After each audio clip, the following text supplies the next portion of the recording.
askari naagtida iga maqan naagtada tilmaa lagu aqoonsan kara sheeg aheed naag cad oo dheer oo timo jilicsan oo qurux badan aabba maxaa beentu sheegay hooyadeen saas dhan uu qurxaneen bee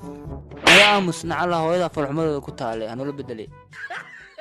digtoore cunugana ayaa xanuunsanay ii daawee billahi min ashaytaan rajiim kan kooxu weligii ma arkin iga dhaqaaji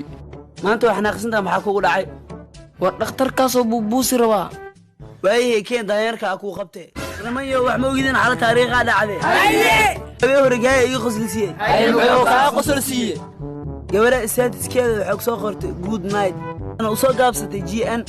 kadibna wuxuu u qoray allaha ku caafiyo waxaad sheegtaa 1 2 ku dhufo macal si waxa wada adi wanka hadii tuulu dhufto waa dhimaabe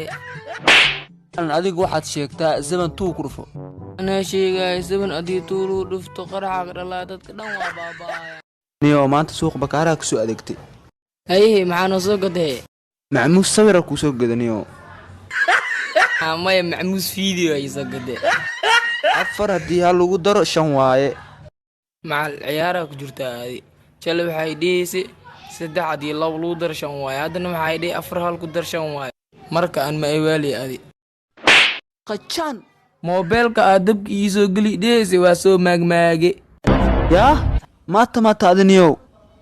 may maatmiye bogba ay mowado waxaa rabaa coronavirus inaa 3 hees iyo hal aan tu sameeyay mila sameeyay walaalay baxarta saydil walaalay maxaa dhacay ay coronavirus naad shida ma u mareysa wax ma tuu sheeda ururtaas amaan si hadii talaani adiga noo taasha